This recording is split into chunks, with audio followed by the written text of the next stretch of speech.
Amen. Ngayong araw na to po, gusto ko pong mag-share sa inyo ng isang topic. Related pa rin ito sa Joshua chapter 7. Alam ko po, tapos na yon na i-preach na po ni Pastor Rading nung Sunday. But the Lord has been impressing this message to me, and I believe kay Lord po ako accountable. Kung ano po ang ibigay ng Lord sa akin na mensahe, kailangan ko po yung ibigay. So, this is a very difficult topic for me to speak about because not everyone or even not many churches want to talk about this topic. And this weighs heavily in my heart po. But we have to obey the Lord. We have to speak the truth. And because I love you all, I want you all to hear the truth. So, can I request you to just please bear with me for this 30 minutes.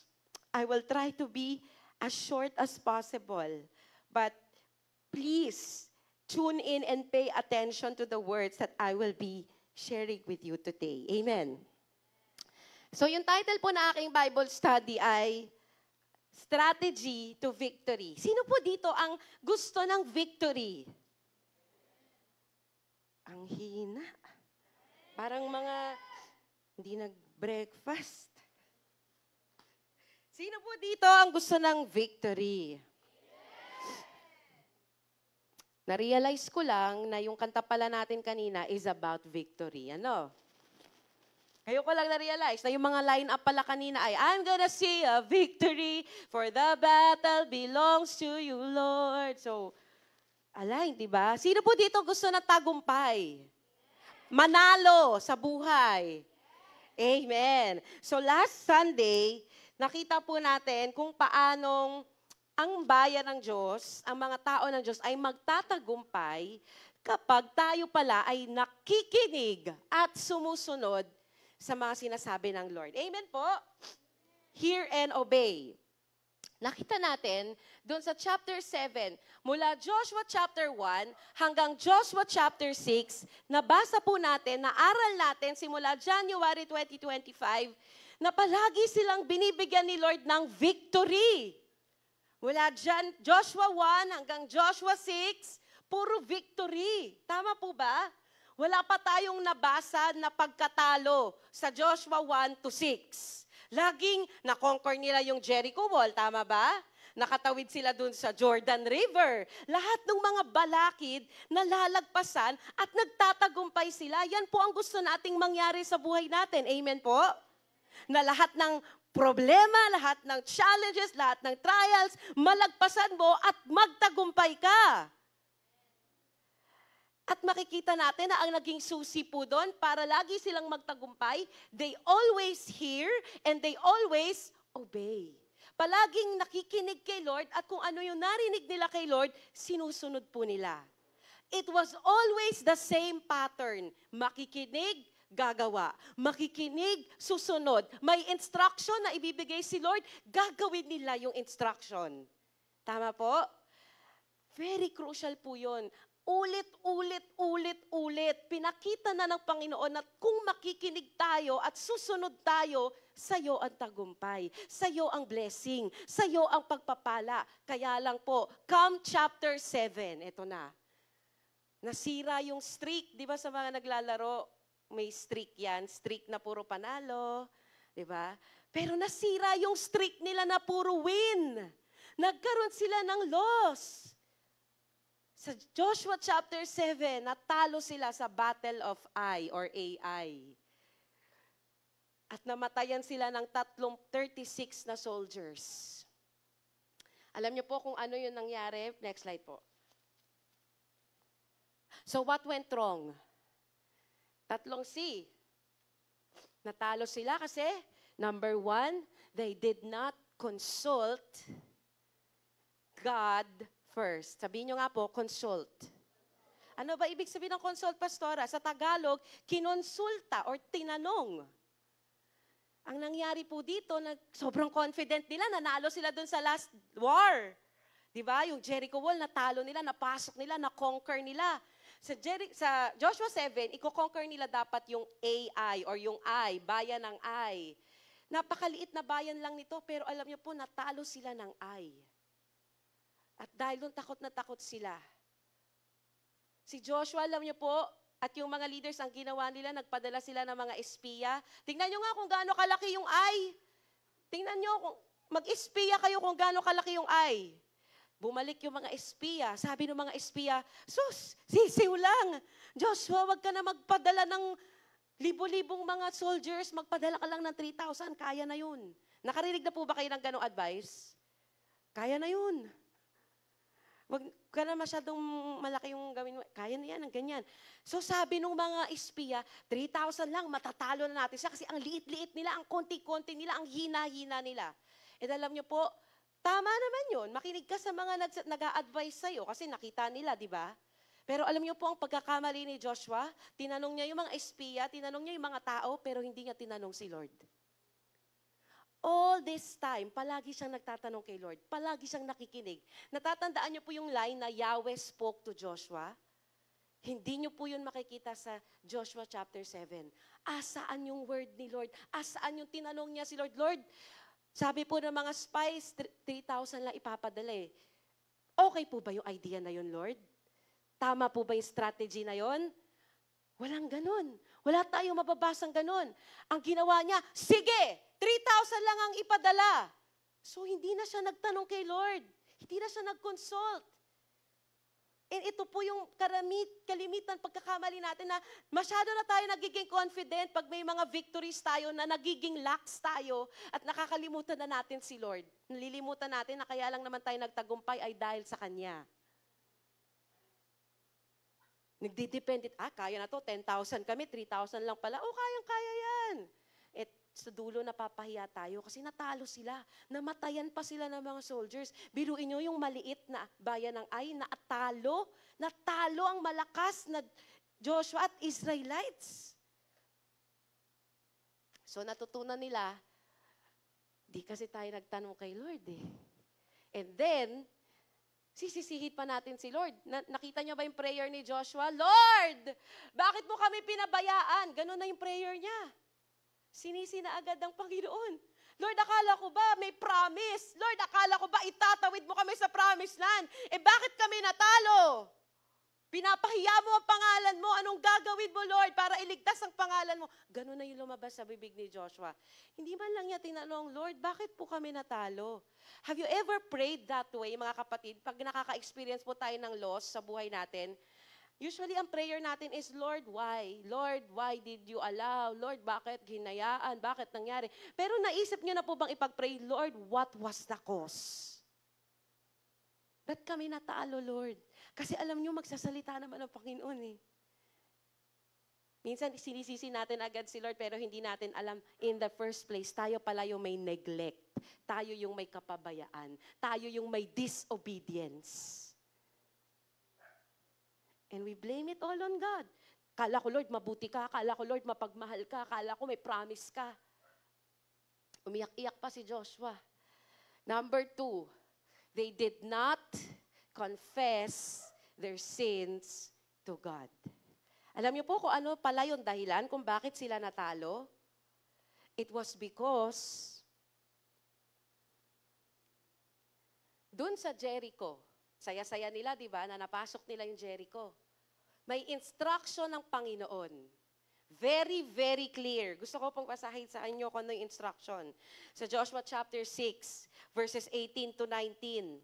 Ito po'y sabi ni Lord, huwag na huwag kayong kukuha ng mga bagay na pinapawasak ko at pinapasira ko sa inyo. Pag ginawa nyo yon, magdadala kayo ng kaguluhan at kapahamakan sa buong kampo ng Israel.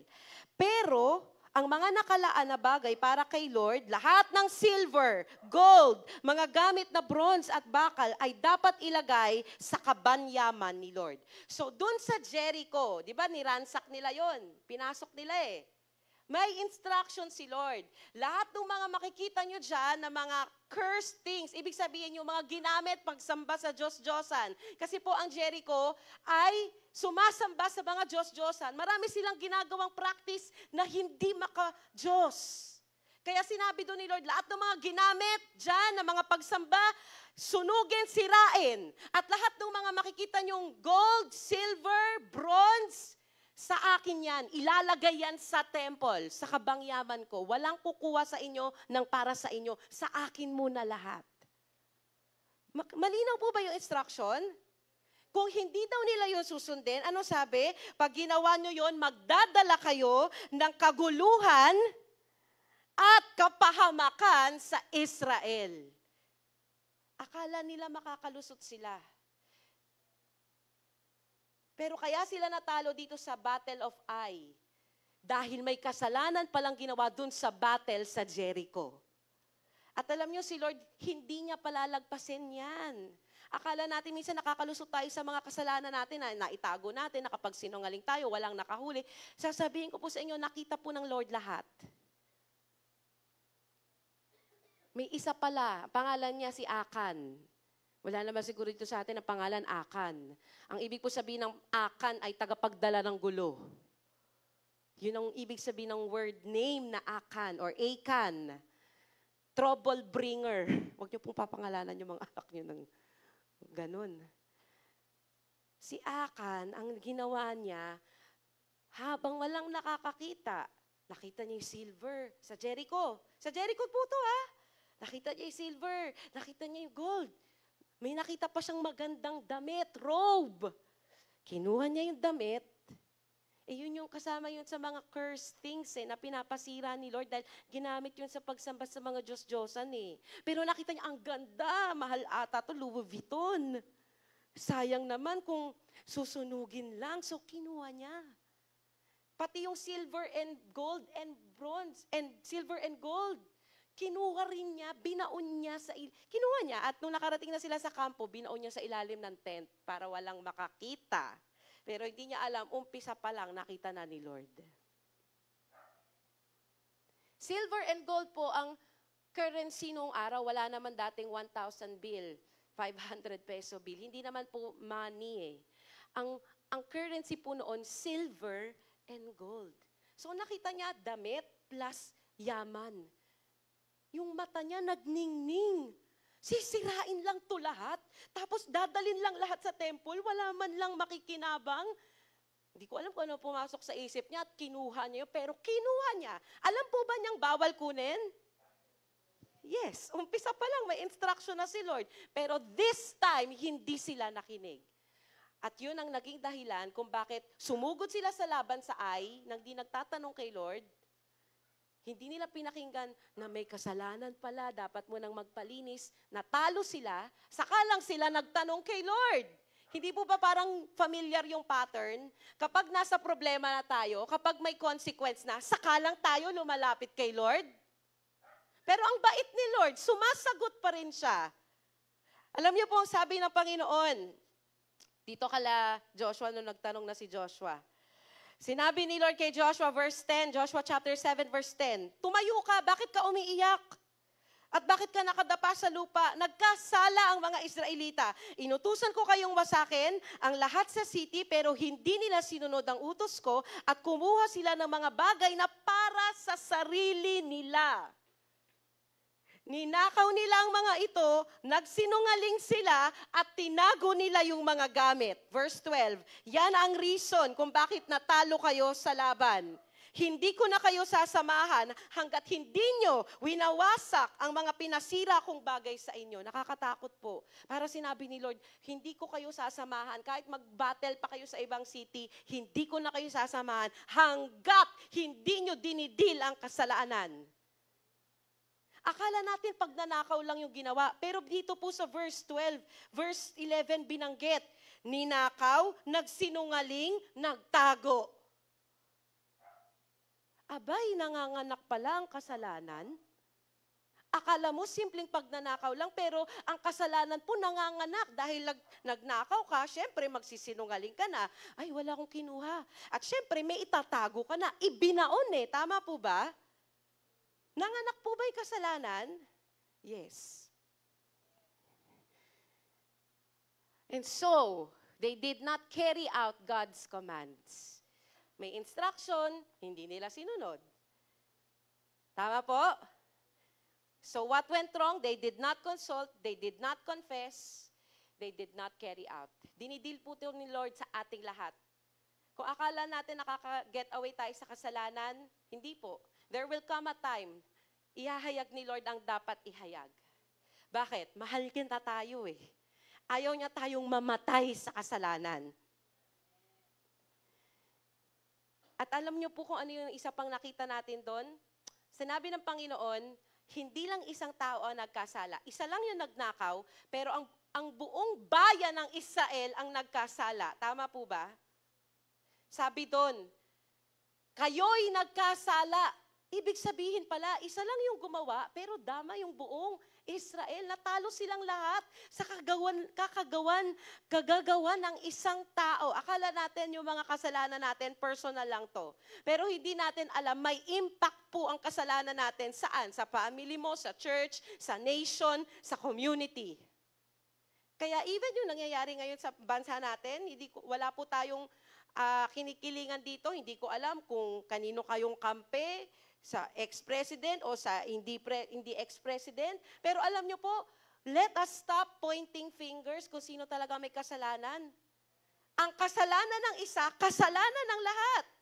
Kung nagkasalang isang Pilipino, buong bayang Pilipino may kasalanan. Kung nagkasalang isang Kristiyano, di ba lahat ng Kristiyano nagkasala? Hindi po tinatangi ng Lord yun eh. It is counted as one body. Hindi mo pwedeng sabihin, yung kamay lang yung nagkasala kasi yun lang yung kumuha ng gold. So kamay lang dapat yung may kasala. Hindi ba? Hindi po ba buong ikaw? Sasabihin, ikaw ang nagkasala, mata, tenga, buong katawan, kahit kamay lang yung kumuha. So we cannot separate ourselves at hindi tayo pwedeng magmalinis. Wala akong kasalanan. Hindi ako paparusahan. Mabasag po ang puso natin, mga kapatid, sa lahat ng mga ginagawa natin. Pagtuturuan, ito dapat, makulong, yan, ito, hindi yan. Why are we pointing fingers when all of us should be repenting at humingi tayo ng tawad kay Lord bilang bayan at bilang Kristiyano, bilang simbahan? Lahat po tayo nagkasala. Amen. Pero alam niyo po, yan na yung gist ng Bible study, di ba? Nung binabasa ko to, nagsalita po ang Panginoon sa akin. Binigyan niya po ako ng isang perspective na masyadong naging mabigat sa akin. And I know, and I knew that I had to teach it to you today. Nung binabasa ko po yung Joshua chapter 7, narinig ko po yung words na, the love of money is the root of all kinds of evil. Sa 1 Timothy chapter 6 po, mababasa po natin doon na ang pagmamahal o pag-ibig sa pera ang ugat ng lahat ng kasamaan. At tinanong ko si Lord, Lord, bakit yun? Anong kinalaman ni Akan sa verse na love of money is the root of all kinds of evil? And the Lord revealed to me, alam mo, hindi lang dahil hindi sila nag-consult, hindi lang dahil may kasalanang tinago, hindi lang dahil hindi nila sinunod. Meron pa silang ginawa. Next slide. They chose, Achan chose to love money. Balikan po natin, ano po yung kinuha niya? Damit na maganda, silver, and which represents wealth and money.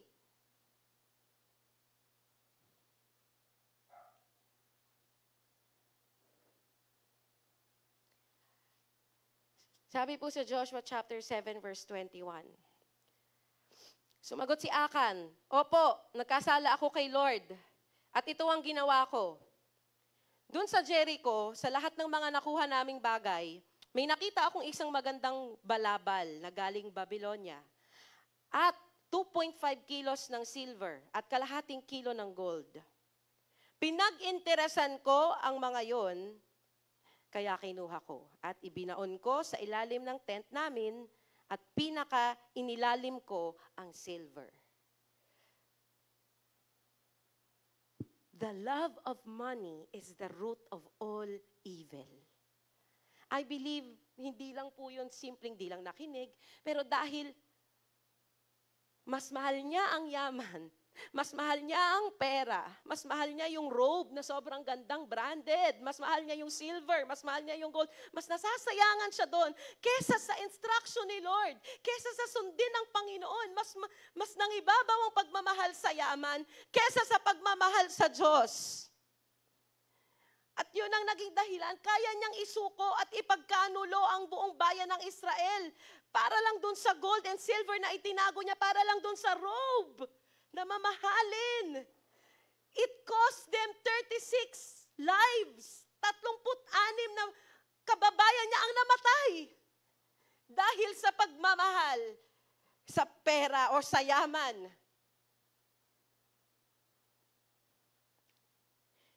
At dahil doon, nanganak ang kasalanan, nagsinungaling, naalala niyo po, ninakaw, nagsinungaling, tinago. The love of money is the root of all evil. Mangangalak at manganganak yan.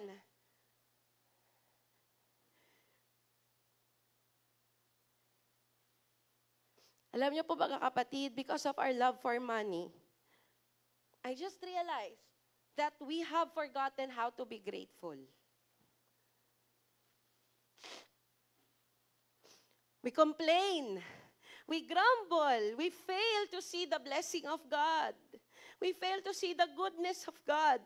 We let money dictate our lives. We let money dictate our feelings. Pag walang pera, may away. Pag walang pera, mainit ang ulo. Pag walang pera, hindi tayo masaya. Pero pag maraming pera, happy. Pag maraming pera, walang away. Pag maraming pera, feeling natin, kumpleto tayo.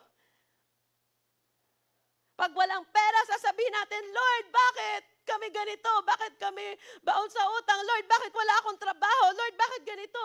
Nakakalimutan natin na ang dami-dami ng ginawa ni Lord na mga milagro at blessing. Sa isang problema lang sa pera, sinisisi na natin agad ang Panginoon.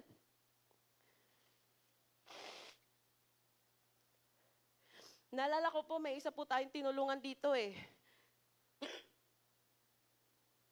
Binigyan ko po ng nanghingi. Pastora, pahingi po kaming pagkain, wala po kaming makain. Nanghingi. Binigyan ko, hindi po pera ang binigay ko, pagkain. And that is one reason bakit po dito sa simbahan natin, as much as possible, hindi po natin ini-encourage ang mga tao na sa pera humingi.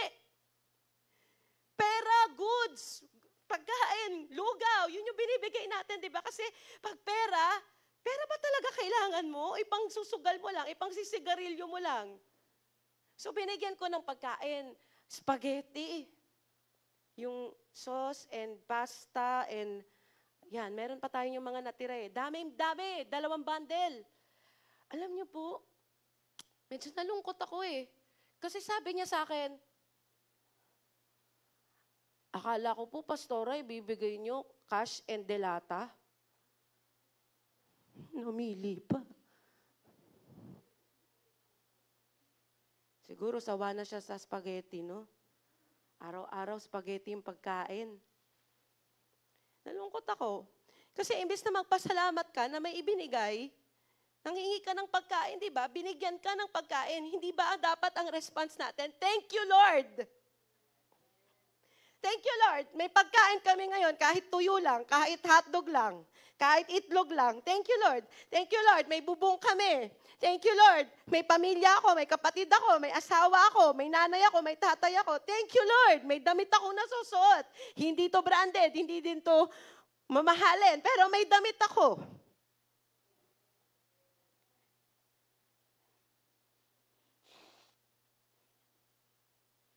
Nung wala tayo, nagpe-pray tayo kay Lord. Lord, bigyan mo kami nito. Lord, wala akong trabaho. Bigyan mo ako ng trabaho.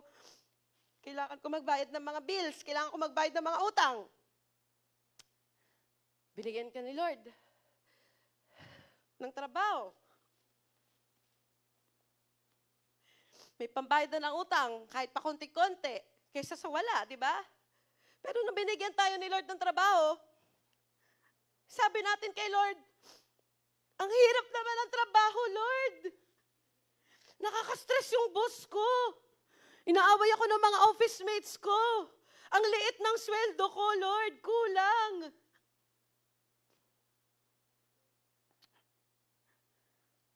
Wala akong business, Lord. Binigyan ka ni Lord ng business. Nung nagka-business, Lord, ang hirap naman mag-business. Walang customer, lugi. Lahat na lang ng pera namin, puro palabas. Wala na akong time magpahinga. Puro na lang ako overtime. Pray ka ulit kay Lord. Hirap na ako, Lord, sa trabaho, sa business. Parang di naman sulit, di naman worth it. Sinagot ni Lord, tinanggalan ka naman ng trabaho. Sabi mo naman kay Lord, Lord, bakit mo ako tinanggalan ng trabaho?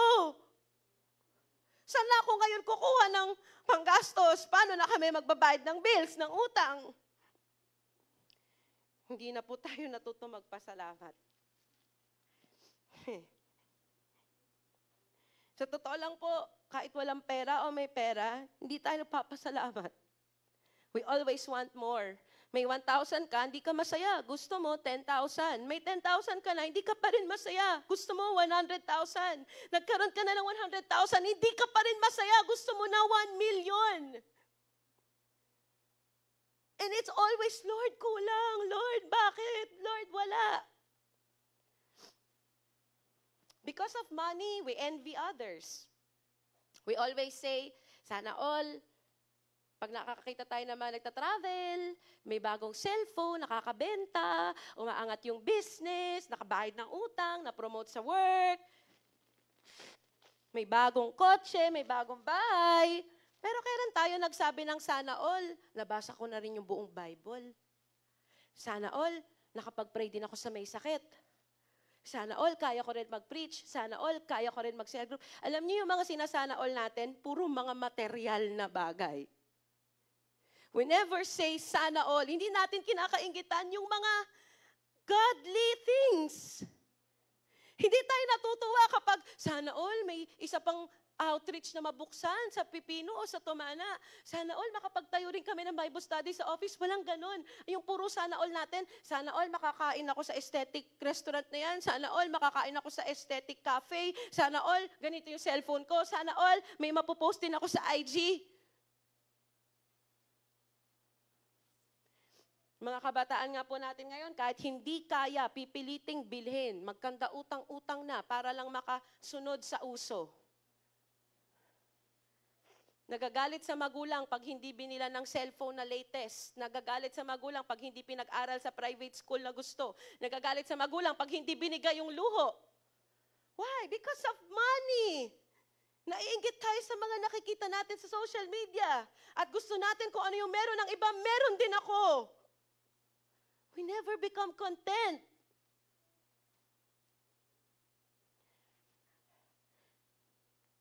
Ninanais natin yung mga mayroon ng iba, sana ganun din yung kataas sweldo ko. Sana ganun din yung kotse ko. Sana ganyan din yung bahay ko. And we forget how blessed we are. Nakakalimutan mo ng tingnan. Kakatingin mo sa cellphone, kakahanap mo ng cafe or ng business na papasukin, nakakalimutan mo ng tingnan yung katabi mo, yung asawa mo, yung anak mo, yung kapatid mo, nakakalimutan mo na makipag-usap sa mga taong yun naman talaga ang yaman mo. Para lang tayo mga Israelites, mga kapatid. Nilabas sila ni Lord sa Egypt. Lord, hirap na kami dito. Pinapahirapan kami ng mga Ehipto. Ilabas mo na kami. Sinagot ni Lord. Nilabas sila ni Lord. Pinadala si Moses. Nung pinadala sila ni Moses, nakalabas na sila ng Egypt. Napunta sila sa disyerto. Mainit, walang tubig, walang pagkain.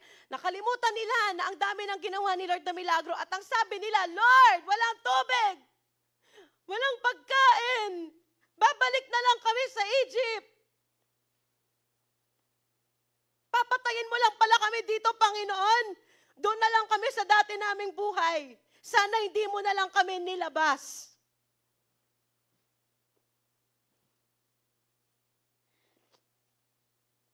Ano po yung mga nirereklamo nila? Tubig, pagkain.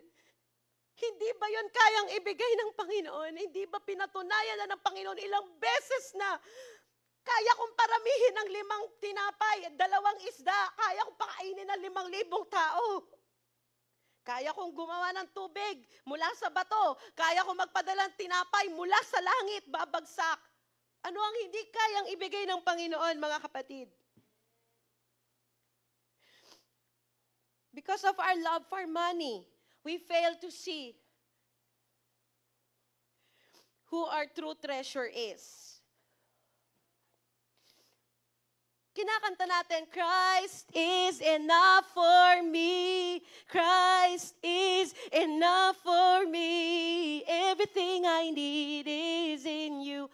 Totoo po ba na Christ is enough? Totoo ba na masaya na tayo kahit walang yaman, walang marangyang buhay, walang pera, pero dahil may Jesus ka, enough na? Hindi po yun. Hindi po natin yun pinapasamuhay.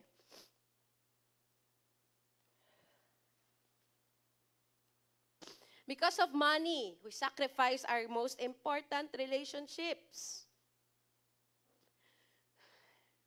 We sacrifice our relationship with God, and we sacrifice our relationship with other people.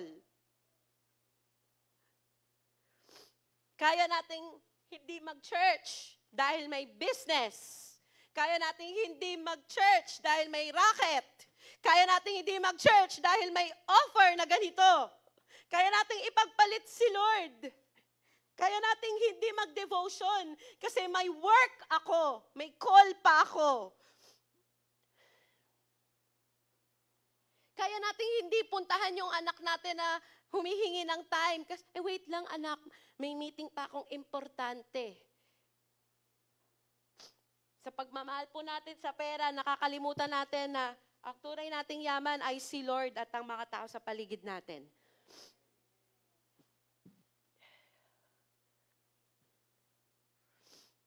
Alam niyo po ba na si Judas, pinagbili niya si Lord sa halagang 30 pieces ng silver. Parang si Akan, pinagbili niya si Joshua at ang buong Israel at yung victory nila kapalit lang ng 2.5 kilos of silver, isang robe, and gold. Baka po naipagpapalit na natin kung ano ang tunay na mahalaga dahil sa pagmamahal natin sa pera. Nakakalungkot po na even dito sa simbahan, nagiging cause ng mga away, tampuhan, pera.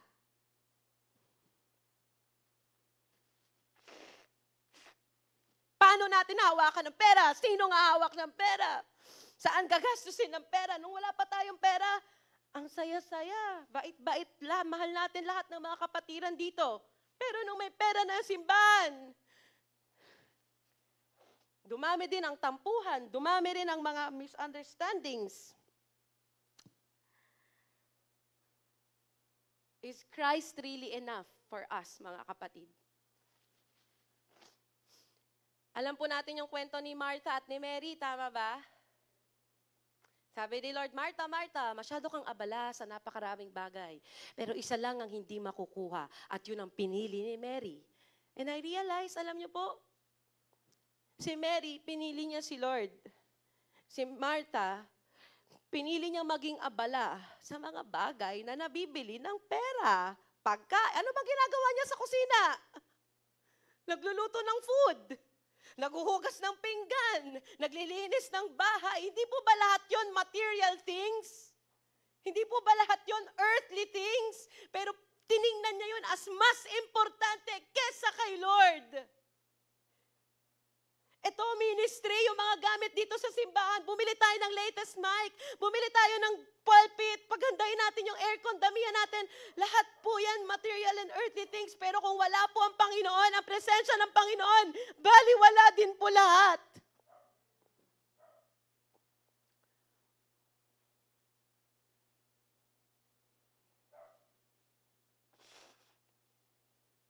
Ninakaw po ni Akan yung mga bagay na para lamang kay Lord. Tama po, yung silver and gold. Pero alam niyo po ba, ginagawa din natin to? Nagnanakaw din tayo. Ninanakaw din natin kung ano yung para kay Lord. Ninanakaw natin yung pera na dapat binibigay natin kay Lord. Ninanakaw natin yung time na dapat para kay Lord. Pinagpapalit natin sa time para gumawa ng pera. Sabi doon, devoted to God. Hindi ba dapat yung oras mo, first time of the day, devoted unto God? Pero we exchange it with time working our butts off so we can make more money. And at the end, hindi pa rin po tayo masaya, hindi ka pa rin kontento.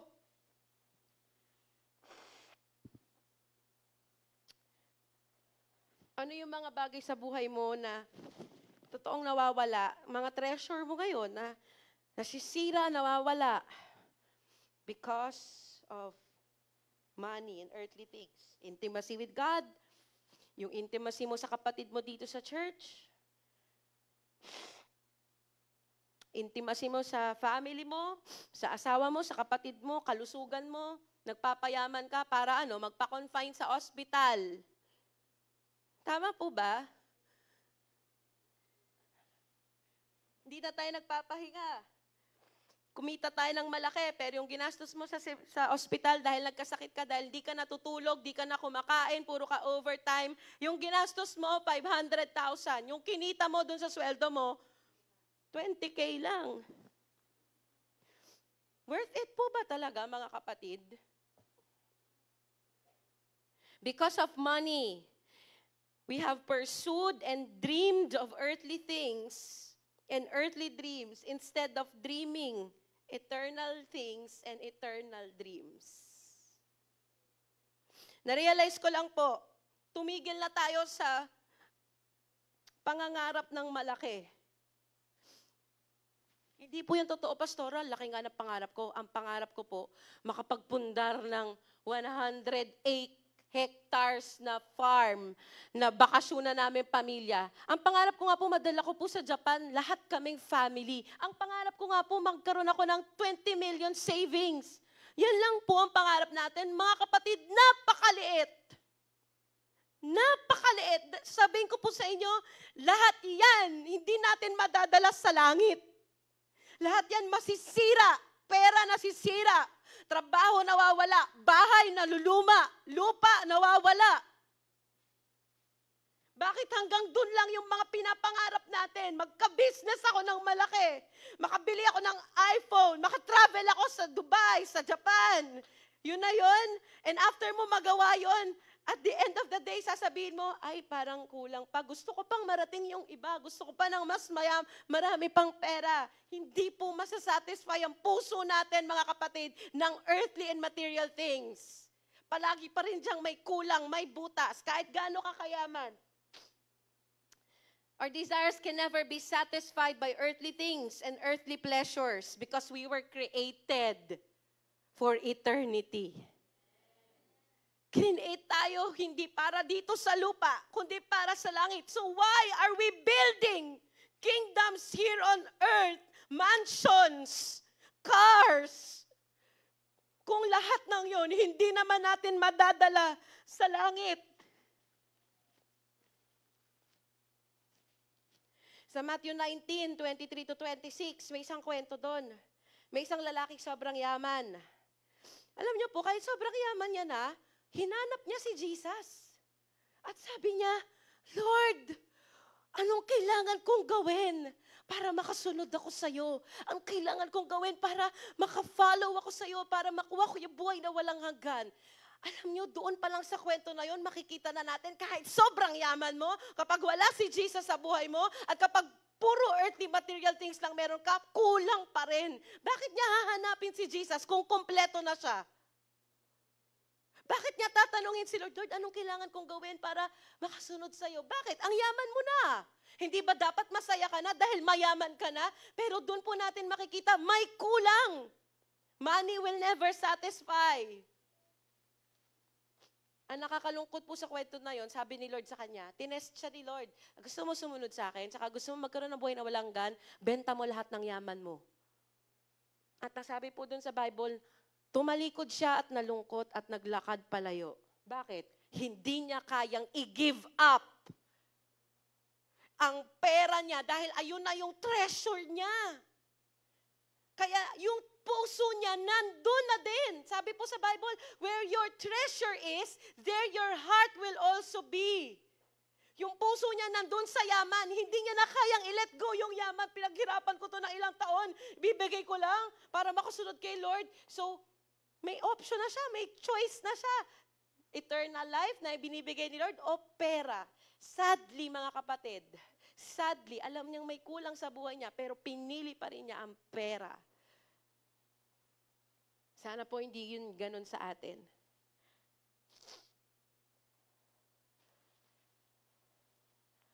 There is life beyond this earth.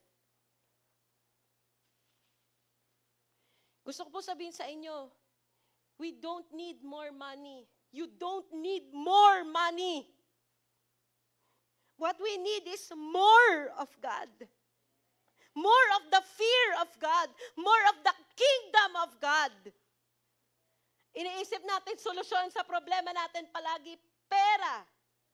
Yung mga magulang, iniiwan ng mga anak para magtrabaho sa ibang bansa.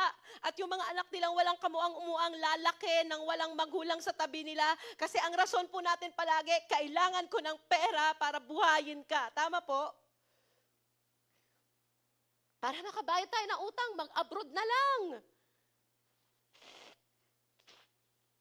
Hindi po ako naniniwala na yun ang solusyon. Marami na pong kakilala na ilang beses na nag-abroad. Pagbalik dito, may utang pa rin. Pagbalik dito, wasak pa rin yung pamilya. Alam niyo po kung ano ang solusyon, mga kapatid, hindi maraming pera. Kundi paghariin natin ang Panginoon, ang paghahari ng Panginoon sa ating mga buhay. Seek first the kingdom of God and His righteousness at lahat daw ng bagay ay idadagdag. Pero ang inuuna po natin, hindi kingdom ni Lord, hindi din katuwiran ni Lord, hindi din ang paghahari ni Lord, pero inuuna natin yung mga ibang bagay at saka natin idadagdag si Lord, hoping na sasagutin ni Lord yung mga prayers natin, knowing na hindi ganun yung order. Seek Him first and all the things will follow. We don't need more money, mga kapatid. What we need is more contentment and faithfulness. We need to stop blaming God. Huwag na po natin sisihin si Lord sa mga bagay na hindi natin nakukuha o sa mga wala tayo. Money should be used as a tool, never as an idol. Ang pera po, hindi masama. Sabi po dun sa verse, ang pagmamahal sa pera ang nagiging masama. Pag binasa po natin sa New Testament, halos wala. Si Jesus, maingat na maingat sa pera. Alam niyo po, karamihan sa mga milagro niya, hindi niya pinarami yung pera. Hindi siya nagpamudmud ng pera. Hindi siya naglagay ng 1 million sa bank account. Bigla na lang nagkaroon. Hindi ganun yung mga milagro ni Lord eh. Alam niyo kung ano yung mga milagro ni Lord? It always involves kung ano yung kailangan. May sakit, kagalingan ang ibinibigay. Gutom, binigyan ng pagkain. Namatay, binuhay ni Lord.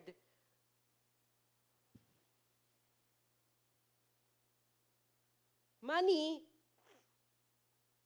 is not our source. It's only our resource. Ulitin ko po yun. Money is not our source. It's only a resource. Ano pong ibig sabihin nun? Hindi pera ang solusyon sa lahat, ang panggagalingan ng lahat ng solusyon sa problema mo. Dahil ang source natin, si Lord, siya ang vine.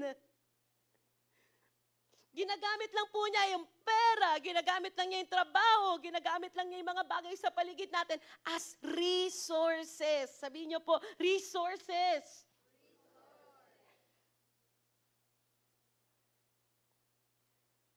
Have you ever wondered why sa Matthew chapter 6, sinabi doon, do not worry. Kung anong kakainin mo, kung anong isusuot mo, kung anong iinumin mo, food, clothing, shelter. All of those things can be bought by money.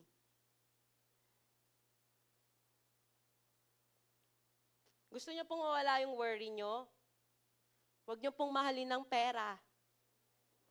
Sa totoo lang po, if not 100%, 90% of our worries involve money. Paano yung pambayad ko? Paano yung due date ko? Paano yung quota ko? Paano yung ganito? Yung tuition ng anak ko? Hindi po ba? Tanungin mo yung sarili mo ngayon, ano yung wino-worry mo? Hindi ba most of the time related sa pera? And yet sinasabi natin, Kristiyano ako, nagcha-church ako.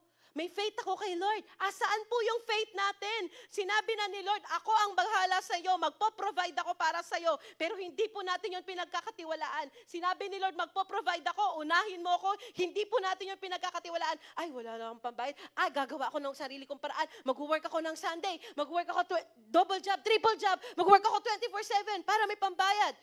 And yet, sinasabi natin, pinagkakatiwalaan natin yung salita ni Lord. Pero hindi po talaga, mga kapatid. Ine-equate po natin ang pagpapala, kabutihan, faithfulness ng Lord equals money. Kapag walang money, hindi mabuti si Lord. Pag walang money, God is not true to His promises. Pag walang money, hindi buhay ang Diyos. Pag walang money, hindi ako mahal ng Diyos. We need to stop anchoring our lives sa feelings po natin. Yes, totoo naman na mahirap. Pero there's a greater truth. Masyado na po tayong fed by social media, by impulses na, sige, wala kang pera, di umiyak ka, magmukmuk ka, magsalita ka lang mga negative, wala ka na, dyan ka na lang sa baba, wag ka nang umahon. Ang bigat, di ba? We forget how big our God is. We focus on the bigness, the greatness of the problem, and we forget how big our God is.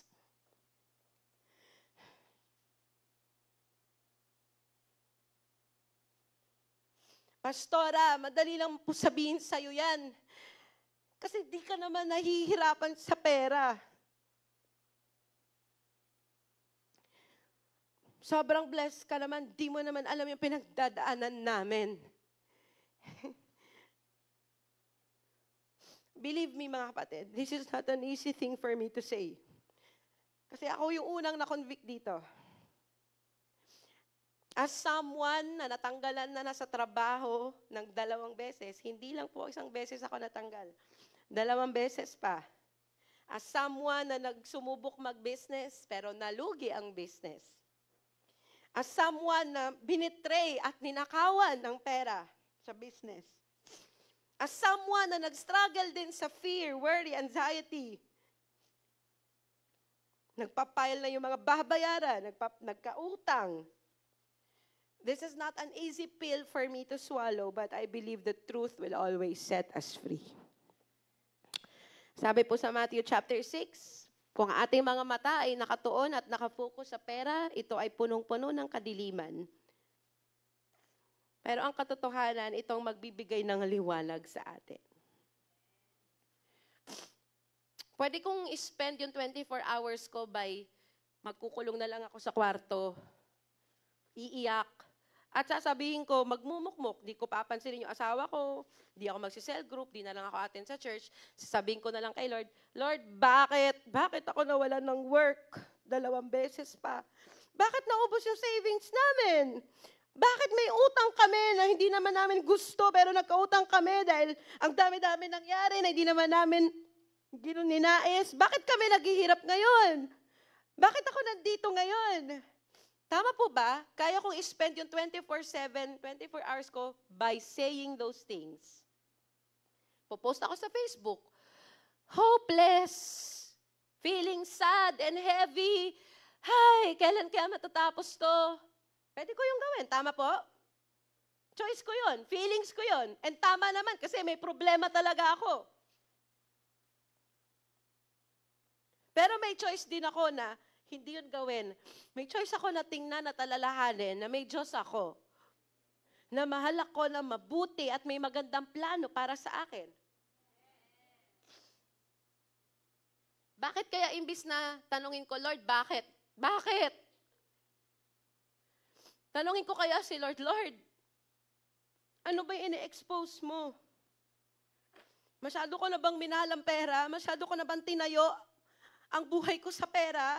Kaya ngayon, takot na takot ako mawala ng trabaho, takot na takot ako mawala ng pera. Siguro, kaya po kaya tayo dumadaan sa mga financial struggles and problems. Kung hindi man tayo lahat ngayon ay dumadaan doon. Kung wala kang problema sa pera, good for you. Congrats! Pero kung may problema ka sa pera, baka malamang may ine-expose si Lord sa puso natin. Kapag walang pera, magpapatuloy ka pa rin ba? Pag walang pera, magtataas ka pa rin ba ng kamay? Magpupuri ka pa rin ba kay Lord?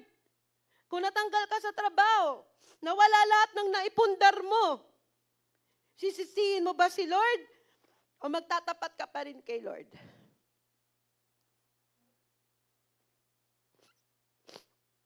Let us go back, mga kapatid, sa kung ano talaga ang tunay na mahalaga. Na-remind lang po ako na sa Biblia, lahat ng mga milagro na ginawa ng Lord, nangyari hindi sa presence ng maraming pera, kundi sa presence ng isang impossible situation. Walang pagkain, pinarami ni Lord yung tinapay at isda. May sakit si Lazarus, di siya dumating, pero binuhay niya mula sa patay. Wala silang pambayad ng tax. Kumuha lang si Lord na pera sa bibig ng isda. Wala silang makain, pinaulan ni Lord ng tinapay mula sa langit. Wala silang mainom, naglabas si Lord ng tubig mula sa bato. Hindi ba yun kayang gawin ni Lord para sa'yo? Para sa atin? Life is not about money. Life is about where you will spend your eternity.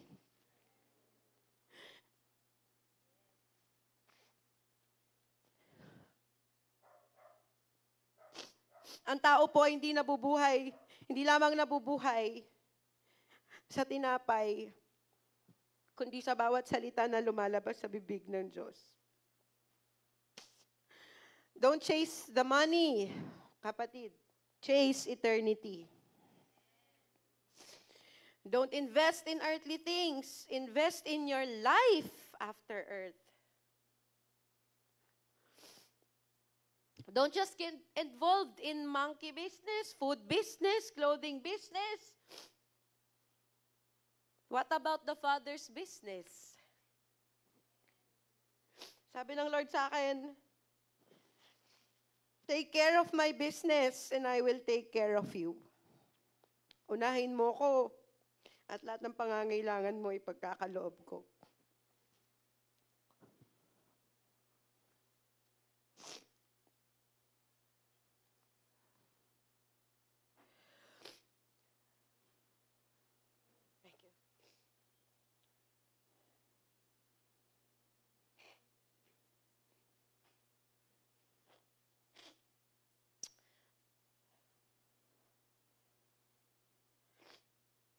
Sana po wag tayo umabot dun sa time na hindi ka na nakakatulog sa gabi dahil sa pera. Pero kung nandun man po tayo sa posisyon na yon, gusto ko malaman nyo, nating lahat, na ang pera, katuldok lang yan kay Lord.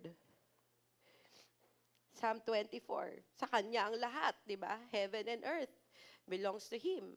Sabi sa Bible, silver and gold belong to Him. Masyado na po tayo na-focus sa pera, sa pagpapayaman. Nakakalimutan na natin na meron po tayong tunay na yaman. Sa ayaw po natin at sa gusto, mga kapatid, dadating ang bagyo, dadating ang unos, dadating ang mga shakings. Babagsak ang economy, bababa ang value ng pera, bababa ang value ng dollar, magsasara ang mga bangko. Pag ganito po ang nangyari, saan po tayo makikitang nakatayo ang buhay natin? sa buhangin na nagbabago?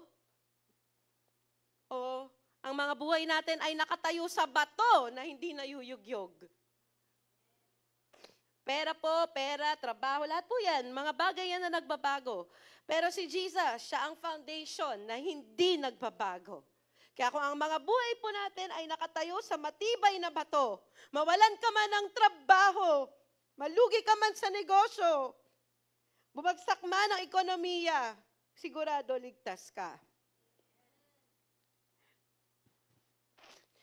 Sometimes, hahayaan po ni Lord na mawala ang mga treasures natin para makita natin na all this time, si Lord pala yung treasure natin.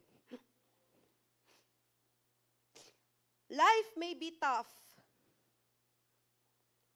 Pero sana po, maging sincere na po talaga yung statement natin na Christ is always enough.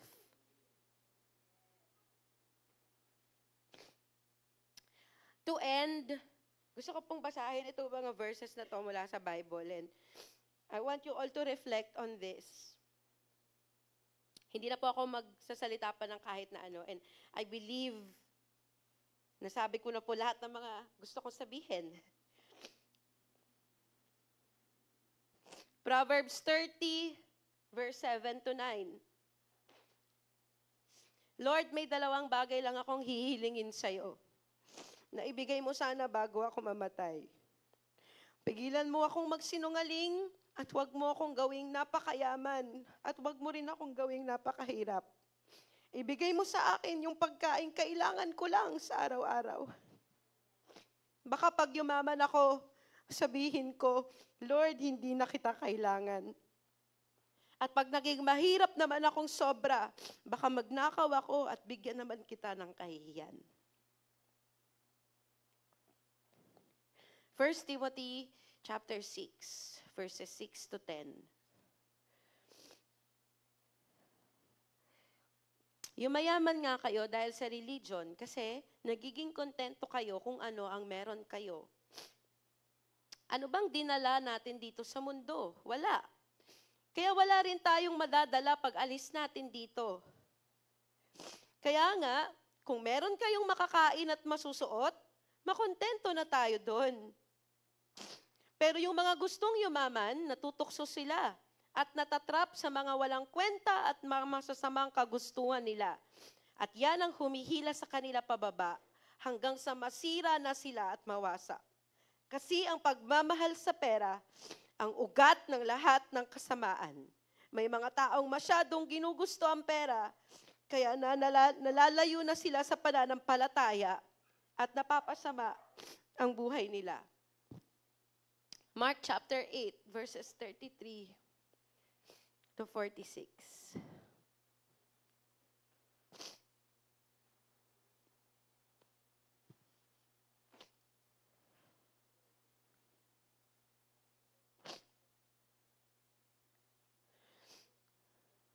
Tinawag ni Jesus ang mga tao at ang mga disciples niya at sinabi niya, kung gusto niyong sumunod sa akin, kalimutan niyo muna ang inyong mga sarili. Pasanin niyo ang krus niyo at sumunod kayo sa akin. Kung gusto niyong iligtas ang buhay niyo,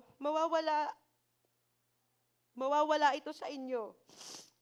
Pero kung ibibigay niyo ang buhay niyo para sa akin at sa magandang balita, maliligtas ang buhay niyo.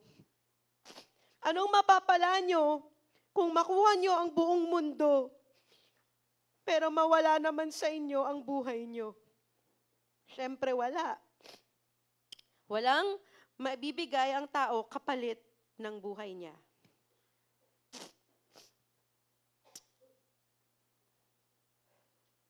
Matthew chapter 6.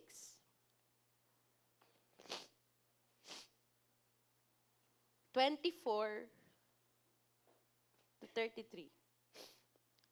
Hindi ka pwedeng mag-serve sa dalawang amo.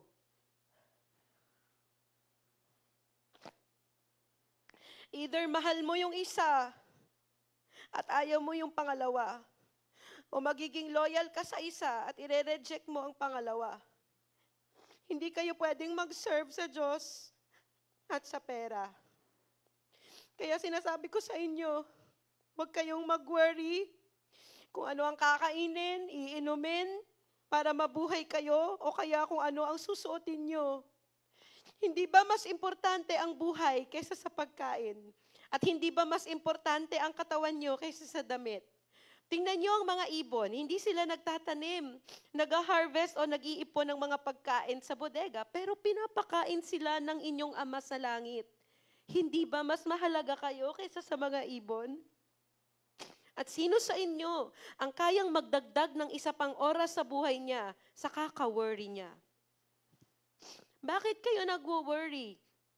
Kung ano ang susuotin nyo. Isipin nyo kung paano lumalago ang mga bulaklak sa field. Hindi sila nagtatrabaho, nagtatahi.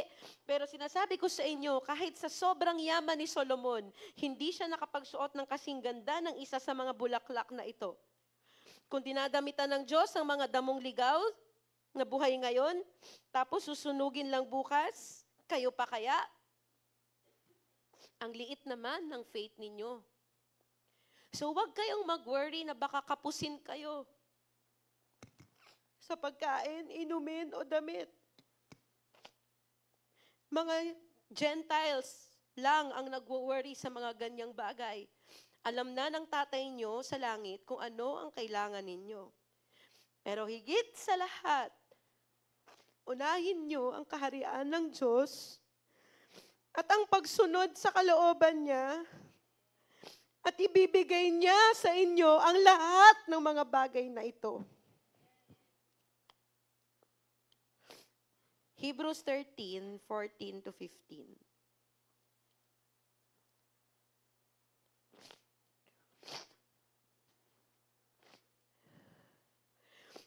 Kasi wala tayong city sa mundo na hindi guguho. Kaya hinihintay natin ang city na dadating.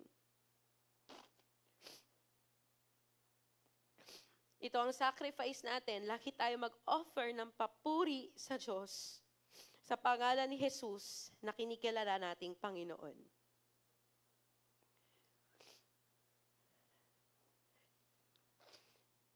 Panginoon, ngayong araw na to, kami po ay humihingi ng tawad. Maring di po namin inaamin, Lord, na ang aming mga buhay ay itinayo na namin sa pera at sa pag-ibig sa pera. At ang ikaw lang, Lord, ang nakakaalam ng mga laman ng aming mga puso. Even today, Lord, we return to you as a church. If we have focused too much on money, making money, handling money, that we have failed, Lord, to see kung ano talaga ang mahalaga. At ikaw yun, Panginoon. Patawarin mo po kami, Lord, if we have forgotten to be grateful. Sa bawat pagpapala, sa bawat biyaya, sa bawat kabutihan na tinatamasa namin sa araw-araw. Ang totoong blessing, Lord, ay hindi pera. Ang totoong blessing ay yung mga bagay na hindi nakikita. Ibalik mo po kami sa tunay na yaman. Ikaw, Lord, yung yaman ng aming mga pamilya. Hayaan mong makita namin ang ganda ng buhay. Patawarin mo kami, Lord, sa pagiging mapagreklamo, mapaghanap ng kung ano ang wala, inggit, pagnanasa na magkaroon ng mga bagay na wala kami at meron ng iba. At hayaan mong mabuksan ulit ang aming mga mata, Panginoon, na kami tunay na pinagpala na dahil ikaw ay nasa aming mga buhay. Na simula ng aming ikay tinanggap, Panginoon, kami tunay na mayaman. Kami tunay na pinagpala. Dalangin ko, Lord, para sa aking mga kapatid na may pinagdaraanan ngayon sa kanilang mga kaperahan. Hayaan mo na makita pa rin namin ang kabutihan mo. Hayaan mo makita namin ang kamay mo na malaki, ang puso mo na mabuti, ang kaharian mo na mayaman. At ibalik mo kami, Panginoon, sa tunay na pundasyon. Ikaw ang aming pundasyon. Ikaw ang may-ari ng ginto at pilak. Ikaw ang may-ari ng lahat ng aming mga sinusuot, kinakain, tinitirhan. At tunay nga, Lord, wala kaming madadala pag alis namin. Kung mamatay man kami, hindi namin madadala ang mga bagay na napuntar namin. Pero isa lang ang madadala namin, Lord. Ikaw, ang kaligtasan, at ang mga taong nadala at naakay namin sa'yo. Ang mga kaluluwa ng mga tao na tumanggap sa'yo. Ito po ang yaman, Panginoon. Ang yaman mo, ang yaman ng iyong kaharian. Hayaan mo po na mag-impok po kami ng yaman, hindi dito sa lupa, kundi mag-impok kami ng yaman sa langit. Ng mga bagay na hindi nasisira, nawawala. Mga bagay na hindi na nananakaw, mga bagay na hindi nalulugi. Hallelujah. Lord, we pray, we still trust. We trust, Lord, your word that you will always provide. Na hindi ka nagkulang kahit kailan. Patawarin mo kami, Panginoon, for our unfaithfulness sa paghawak namin ng mga yamang ipinagkatiwala mo sa amin.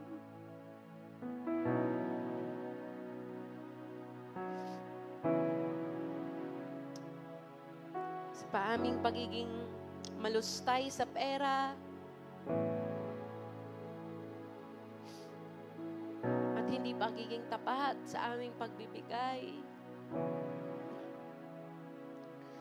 Patawarin mo po kami, Lord, sa kasalanan ng aming mga bibig, sa aming pagrereklamo, sa aming pagtatampo sa iyo, sa aming pagko-question ng kabutihan mo.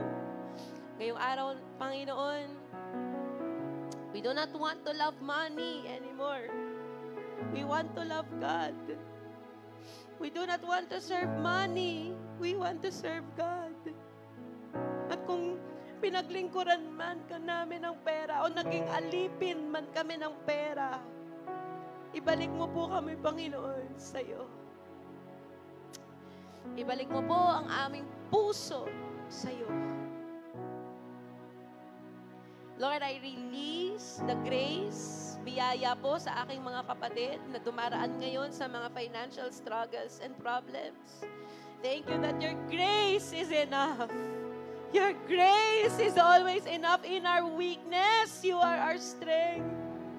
Thank you, Lord, that you are our good shepherd. We always have more than enough. Thank you, Lord, that you will supply all our needs according to your riches and glory in Christ Jesus. Thank you, Lord, that you will do exceedingly abundantly, far beyond what we can ask for or imagine.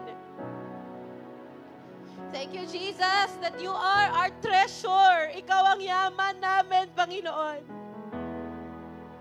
At sa iyo ang puso namin. Kung nasaan ang aming puso, ang yaman namin, naroon din ang aming puso.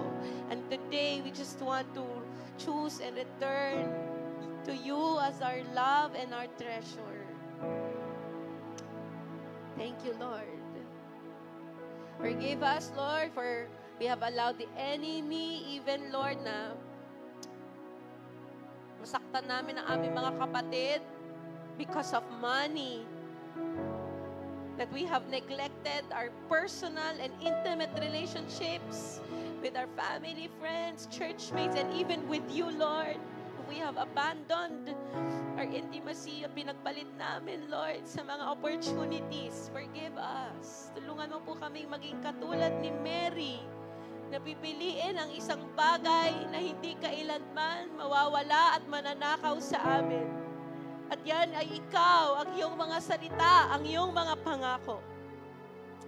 Hallelujah. May this church, Lord, be known as a church who doesn't love money, but as a church who loves God. May we be known and called as disciples, Lord, not after money, not after position, not after salary, not after earthly things. But may we be known as Christians who are after you, who pursue you, who pursue your kingdom, who pursue eternal things, who pursue eternity. Ngayong araw na to, Panginoon, tinanim mo, nilagay mo sa puso namin ang eternity. Kapatid, you were not made for here. We were made for eternity.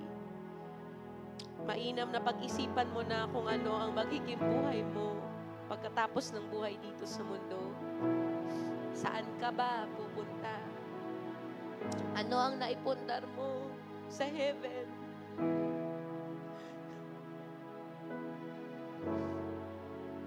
Salamat, Panginoon, na mahal mo kami at hindi mo pinagkakait ang katotohanan kailangan naming marinig. Nawa, Panginoon, maghari at umiral pa rin ang pag-ibig sa amin, pagmamahalan, fellowship, unity, Lord, and may money never be the reason, Lord, para ma-divide po kami, even our country, Lord. We commit to you our country, Lord. Kung pera man ang ugat ng lahat, Panginoon, pagmamahal sa pera. We ask for forgiveness, Lord, as Filipinos and as Christians. We pray that you will have mercy on our country, Lord. We entrust to you our lives, our families, our church, our dreams, our plans, our activities, and our country, Lord. Ikaw po ang maghari at manguna. We want you, Lord, to rule and reign in our lives. Thank you, Jesus. Let your kingdom come. Let your will be done on earth as it is in heaven. Give us our daily bread.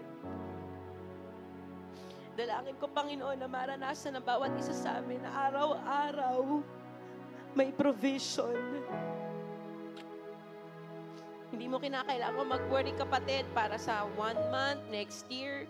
Baka ang sinasabi lang ng Panginoon ngayon, pagkatiwalaan mo lang ako sa araw lang na ito. Itatawid kita sa araw lang na ito at bukas ako ulit ang bahala sa iyo. Do not worry in advance, for I will take care of you and I will take care of your needs, for I am your Father and I love you and I will provide for you. Thank you, Lord. We honor you and we give you all the glory and praise in Jesus' name.